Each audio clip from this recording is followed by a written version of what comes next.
Assalamualaikum warahmatullahi wabarakatuh. Selamat pagi anak-anak, apakah hari ini kalian sehat? Alhamdulillah sehat semua. Semoga hari ini kita selalu diberi kesehatan, selalu diperlancar hidup kita, dan semoga pandemi yang terjadi saat ini cepat berlalu. Sebelum mulai, marilah kita berdoa bersama. Berdoa mulai. Selesai. Anak-anak, kita akan membahas materi Indonesia mempunyai posisi strategis sebagai poros maritim di dunia. Indonesia, dilihat dari gambar ini, berada di antara Samudra Pasifik dan Samudra India, serta diapit oleh benua Asia dan benua Australia, sehingga itu salah satu yang membuat Indonesia mempunyai posisi strategis. Ada letak luas dan sebagainya. Kita lihat letaknya astronomis Indonesia jelas, yaitu 6 derajat lintang utara sampai 11 derajat lintang selatan, dan 95 derajat bujur timur sampai 141 bujur timur. Secara geografis, Indonesia terletak di antara dua samudra dan dua benua. Secara geologis, Indonesia terletak di antara dua rangkaian pegunungan muda, yaitu pegunungan Sirkum-Mediteran dan Sirkum-Pasifik, yang tentunya kalian sudah pelajari waktu kelas 10 dulu. Akibat dari letak geologis, Indonesia mempunyai gunung api, terdapat laut yang dangkal. Laut dangkal istimewanya apa? Banyak ikan. Kemudian banyak sekali barang tambang dan mineral. Yang keempat, ini keuntungan apa ya? Terjadi gempa bumi tektonik dan vulkanik. Jadi kita menyingkapi kalau gempa bumi itu salah satu dampak positifnya. Sekali lagi, dampak positifnya adalah munculnya bahan atau barang mineral yang dari dalam bumi bisa muncul di bumi karena adanya pergeseran lempeng. Kalau dampak negatifnya, ya itu terjadi banyak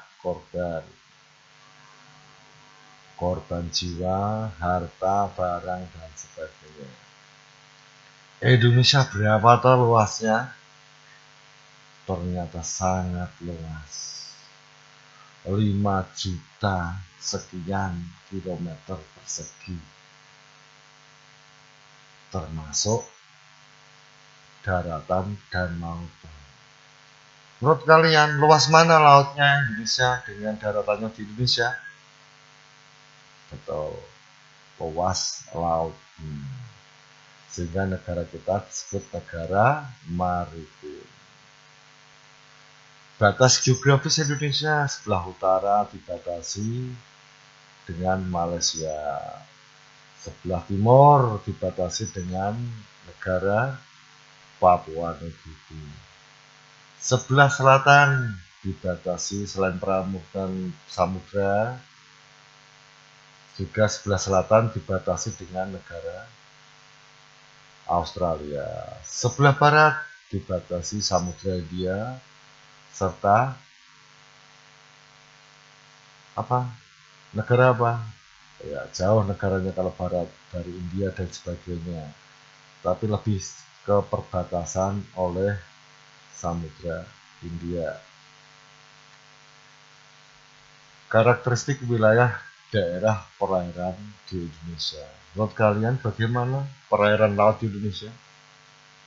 Benar, kaya ikan, kaya bahan tambang, kaya mineral, banyak sumber minyak bumi di negara kita.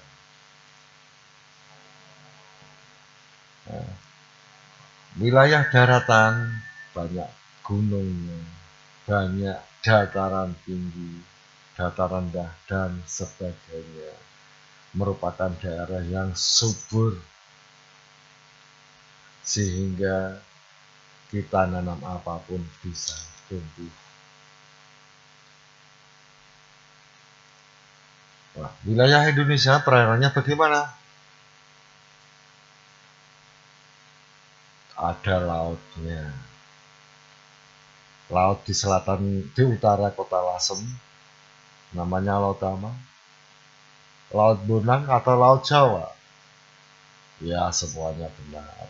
Menurut peta secara nasional Laut Jawa.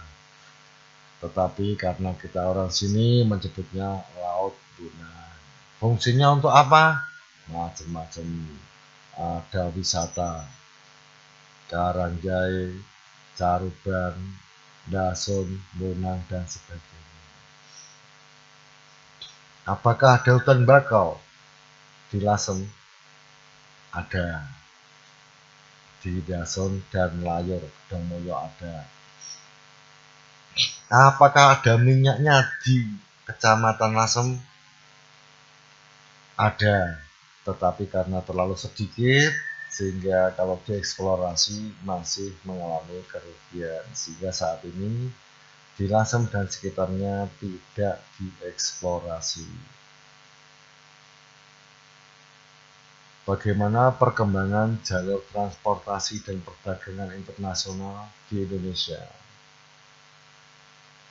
Hampir semua jalur lalu lintas air dari semua negara di dunia akan melalui laut di Indonesia karena merupakan persilangan jalur perdagangan dunia, sehingga untuk transit akan melewati Indonesia. Jalur transportasinya misalnya dari Malaysia dan Singapura menuju Australia akan lewat Indonesia. Keuntungannya apa? Banyak sekali. Lewat kapal yang lewat tentu akan membawa hal yang baik dan buruk. Kapal yang lewat akan dikenai biaya. Tapi di samping itu ternyata juga ada dampak negatifnya. Hal yang baru yang bersifat negatif pun bisa masuk di Indonesia. Baik budaya yang tidak bagus, narkoba dan sebagainya bisa masuk. Sehingga kita sebagai generasi yang generasi saat ini semoga bisa mencegah atau menghindari hal-hal yang bersifat negatif. Berikutnya potensi dan pengolahan sumber daya kelautan. Sudah banyak hal Indonesia yang terkenal di dunia akan lautnya. Kenal Indonesia pasti kenal Bali. Yang dikenal dengan Bali itu apanya? Jelas potensi pariwisata lautnya. Masalah potensi perikanan Indonesia luar biasa dengan pantai yang panjangnya 81.000 km. Ikannya luar biasa banyaknya, sampai mencapai 6,4 juta ton per tahun. Di ZEE. Apa itu ZEE? Zona ekonomi eksklusif yang ditarik 200 mil dari garis dasar pantai. Apa itu garis dasar pantai? Nah, itu lebih nanti dibahas di PKN saja. Pertambangan dan energi Indonesia banyak sekali tambang. ada emas di Freeport sana Papua, ada timah di Pulau Bangka Belitung, ada gas bumi di daerah Kalimantan, ada perak, ada boksit, ada kapur di Gunem. Itu juga merupakan bahan tambang. Manfaatnya apa? Macam-macam. Barang tambang yang ada di Lasem, Rembang dan sekitarnya paling banyak adalah batu kapur dan sejenisnya. Ada kuarsa, ada fosfat. Perhubungan laut. Negara Indonesia adalah negara kepulauan, memiliki transportasi laut yang besar, memiliki transportasi udara yang diperlukan untuk menghubungkan pulau satu dengan pulau yang lain. Jadi masih butuh banyak pengawasan, masih banyak butuh peningkatan perhubungan baik darat, laut, dan udara. Kelemahannya apa kira-kira dengan laut yang luas? Apa? Iya, betul. Yang jelas akan terjadi banyak pencurian karena susah ya. Pengawasannya susah karena lautnya sangat luas. Pariwisata bahari. Wisata bahari paling terkenal di Indonesia mana? Betul, Karangjahe. Ternyata Karangjahe yang paling besar. Bukan Bali ya? Iya, banyak sekali. Nggak usah kita bahas, banyak ini wisata. Demikian tadi sedikit tentang Indonesia sebagai negara poros maritim. Sebelum mengakhiri, ada tugas sedikit untuk kalian kerjakan. Setelah melihat video pembelajaran, tugasnya adalah membuat 5 pertanyaan. Apa? 5 soal, 5 pertanyaan yang dikerjakan di buku catatan, di foto, dan diupload di Google Classroom, yang tentunya linknya bisa kalian nanti lihat di Google Classroom. Kalian tugas mengisi dan seterusnya. Ukurannya maksimal 10 MB per foto, satu fotonya. Jangan sampai lebih, tidak akan bisa nanti. Tugas dikirim akhir minggu jam 12 siang. Anak-anak, jika ada pertanyaan dan sebagainya, silahkan kalian tulis melalui grup WA atau grup Google Classroom.